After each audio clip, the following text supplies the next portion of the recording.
Good evening. This is CTV News. I'm Patricia Vallone. Prince George's police are investigating an early morning fatal shooting at a gentleman's club. Police were called to the club called Area Code, located here at the 2400 block of Chilham Road in Hyattsville around 12:40. When officers arrived, they found 3 adults suffering from gunshot wounds. The victims were taken to the hospital. However, one died a short time later. Other victims are listed in stable condition. Now, reporter Katira Jones is on the news line now with more. Actually, she's actually here with us, joining us and telling us a little bit more about what happened. Hey, Patty. Yeah, this investigation is still ongoing, and there's a lot that needs to be uncovered from police. Now, like Patty said, the press conference just wrapped, and Police Chief Aziz has identified the victim in that shooting, and that victim is Alex Lynch. He's from Landover, and Police Chief Aziz says Lynch worked as a security guard at the business. We also learned that the shooting occurred outside and that Lynch was found outside of the business by officers. And we also learned that police are looking for at least 2 suspects in this case. And again, it's a very ongoing investigation. Very little information has been released, but this is what we know now, Patty. And do they have any information on suspects that they're looking for? Anything out there yet? All we know is that they're looking for 2 suspects. We also learned that 2 of the victims that were shot inside of the facility are a woman and a man. They are currently in the hospital. So again, just very little information, but that's it at this point. So the police, I'm sure, are looking for people to help on this case. Yes, absolutely. All right. Thanks, Katira.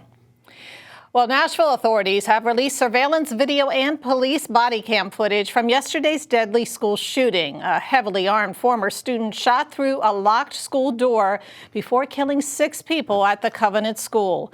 The student victims have been identified as 9-year-olds Evelyn Dukakis, Haley Shrugs, and William Kinney. Also killed were staffers Cynthia Peak, Mike Hill, and Catherine Kuntz. Police have also identified the shooter as 28-year-old Audrey Hale. Reacting to the tragic event, President Joe Biden called on Congress to pass his assault weapons ban. We have to do more to stop gun violence. It's ripping our communities apart, ripping the soul of this nation, ripping at the very soul of the nation. And we have to do more to protect our schools so they aren't turned into prisons. The shooter in this situation reportedly had 2 assault weapons and a pistol, 2 AK-47. So I call on Congress again to pass my assault weapons ban. It's about time that we begin to make some more progress. And according to the Gun Violence Archive, there have been 130 mass shootings so far this year. It also says that as of March 27th, more than 9,000 people have died from gun violence in the U.S. Well, Prince George's police need your help finding a missing teen. This is 15-year-old Fiorella Thornburg. Now, she was last seen in the 4400 block of Sheridan Street in University Park yesterday morning. Thornburg is 5 feet 4 inches tall and weighs about 110 pounds. Meantime, Laurel police are asking for your help finding a missing woman. This is 25-year-old Lauren Kinsbury. She was last seen in the 14,000 block of Corba Place last Friday, March 24th. Anyone with information on her whereabouts is asked to contact Laurel police. Well, as we mentioned on occasion, COVID may be waning, but people are still dying, unfortunately. The latest figures from the Maryland Department of Health show that 12 Marylanders have died over the past 24 hours. And after a week of steady decline, the county's positivity rate is up slightly to 4.96%. 222 people are currently hospitalized with the disease. Well, it looks like toxic waste from the Ohio train derailment won't be coming to Maryland after all. Baltimore Mayor Brandon Scott has denied a permit for the contractor Clean Harbors to bring the waste to the city. The company, which wanted it discharged into the city's wastewater system, says it will now look elsewhere. The waste was set to depart East Palestine, Ohio this Thursday. Norfolk Southern is the private company responsible for the Ohio disaster after rail cars overturned, causing a fire and the evacuation of a nearby town. And you're watching CTV News. I'm Patricia Vallone. Coming up is Youth Takeover Day in Largo. We'll have details after the break. Stay with us. I struggle with tremors, double vision, brain fog, and chronic pain. I picture myself being in this place and everything being out of reach. When you hear about a cure, it brings that hope back. It would mean to my kids that they get their mom back. And people would be saying, hey, remember MS? You know what that is? If no one would have to ever experience this, it would just change the world.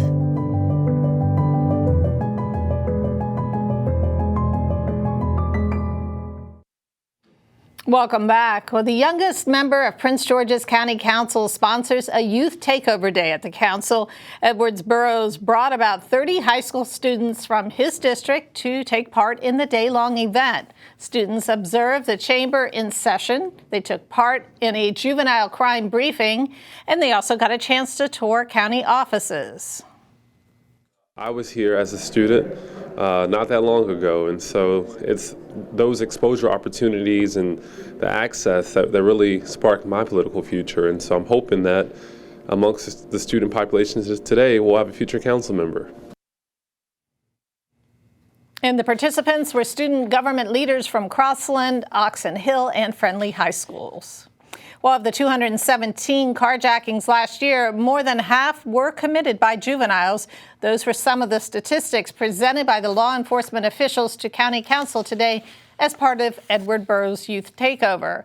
State's Attorney Aisha Braveboy, Police Chief Malik Aziz, and Sheriff John Carr not only spoke about the consequences of crime, but they also said it was good to hear from them about their concerns. I think the key to solving the issue of juvenile crime is talking to young people themselves, finding out what's going on in their lives, what's leading them or their peers to get involved in this negative behavior, and then coming up with joint solutions. An event organizer, Edward Burroughs, says he hopes to conduct the event again in the future. Well, Maryland First Lady Dawn Moore reveals that she has multiple sclerosis. Moore has been living with the disease for more than 20 years. MS is a potentially disabling disease of the central nervous system. The First Lady says her first symptoms included double vision, a loss of taste, and that her gait was off. Moore manages her condition with a strong physical fitness routine, which includes meditation and yoga. March is National Multiple Sclerosis Awareness Month.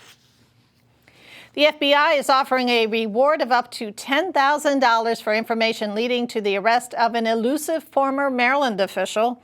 Roy McGrath has been missing since he failed to show for his federal trial more than 2 weeks ago. The 53-year-old fugitive faces an 8-count indictment, including wire fraud and embezzlement charges. McGrath used to head the Maryland Environmental Service, but left to work with former Governor Larry Hogan. He resigned as Hogan's chief of staff in August 2020, shortly after questionable payments to himself became public. A historic nominee to lead Maryland State Police remains in limbo despite his testimony yesterday before a Senate committee. If confirmed, retired Lieutenant Colonel Roland Butler would become the department's first black superintendent. But Butler has been the subject of criticism since Governor Moore first nominated him in February. A class action lawsuit was filed against the department in October, citing a pattern of widespread racial discrimination, particularly with promotions and discipline. You can voice your concerns or complaints about state highway trash, road maintenance, and more during a virtual hearing this evening. Delegate Nick Charles will host his monthly community meeting for District 3 with officials from the Maryland Department of Transportation. The virtual meeting begins at 7 tonight. To join in, log on to Zoom and use the meeting ID and password provided at the bottom of your screen. Beginning next month, Pepco customers will be paying a bit more on their utility bills. According to Pepco, the average energy bill will be an additional $2.51 per month starting in April 1st. Pepco's rate hike is expected to impact more than 600,000 Maryland customers. The rate increase is part of a plan that was approved by the Maryland Public Service Commission in 2021. Maryland's Department of Housing and Community Development is holding a series of public hearings to update the state's annual plan. The Consolidated Plan is a 5-year planning document required by HUD that sets statewide goals and priorities for housing, as well as community and economic development. This Friday, March 31st, a public hearing will be held in Lanham at the DHCD headquarters. It'll take place at 7800 Harkins Road from 11 a.m. until 12 noon. For more information, email Bernice Mensah at maryland.gov. Still to come here, your Tuesday Sports Page report. Stay with us. Hey sports fans, Simon Bugs here. And coming up soon, the Wise High School and Bowie High School's baseball teams face off yesterday. The UMD women's basketball team fails to advance to the Final Four, and Terps football coach Mike Locksley holds his press conference for Spring Football Media Day. Don't go anywhere. Hi, I'm Ryan Blaney, a third-generation race car driver, and we dedicate a lot of our time to going as fast as possible. But when my grandpa was diagnosed with Alzheimer's, it was a very unexpected bump in the road for us. It's important to notice if older family members are acting differently, experiencing problems with their memory, or having trouble with routine tasks. Early detection of Alzheimer's can give your family time to explore support services, make a plan for the future, and access available treatments. If you or your family are noticing changes, it could be Alzheimer's. Talk about seeing a doctor together.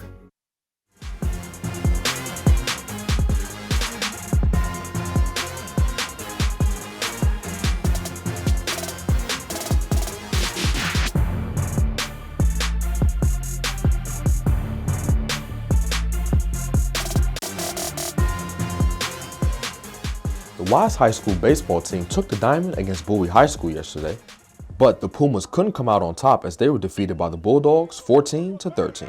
This makes the Pumas just 1-2 on the young season. They will have a shot to get to an even 2-2 record as they match up against High Point High School on Thursday. Moving on to college hoops, the UMD women's basketball team season came to an end last night. They were taken down by the number 1 seed South Carolina 86-75. The Lady Terps will start the game off strong as they led 21-15 after the first quarter. But the Terps got in foul trouble and eventually allowed the Gamecocks to pull away from the free throw line.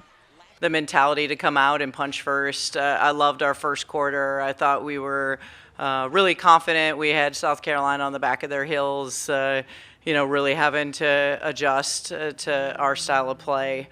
I thought the game was lost in the second quarter. The foul trouble, the amount of times throughout the game that they were in the bonus really impacted our play. Meanwhile, Terps football coach Mike Locksley held a spring football media briefing today. As always, spring ball is something for us as coaches that we enjoy. It's 15 opportunities to go out and develop our roster. We've got a lot of new faces.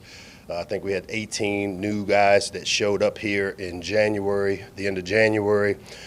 First time in the Terp football family, and so for us it's an introductory to them as to how we do things Maryland football-wise. And that is your Tuesday Sports Page. Simon Bugs, CTV Sports. And thanks, Simon, for that report. And now we're going to get a quick check on our 3-day weather forecast. Tonight, mostly cloudy, a chance of showers, and those around 40 degrees. Wednesday, sunny with a high near 59. Thursday, sunny, highs near 53. And Friday, partly sunny, a high near 68. And now for your community calendar, get ready to celebrate Autism Acceptance Month. Bring your loved ones out to meet first responders, enjoy entertainment, and learn about the autistic community. The free event is this Saturday, April 1st at Laura's Place Playground in Columbia. For more information, email info@howard-autism.org. That wraps up our CTV News Update. I'm Patricia Vallone. Have a great night.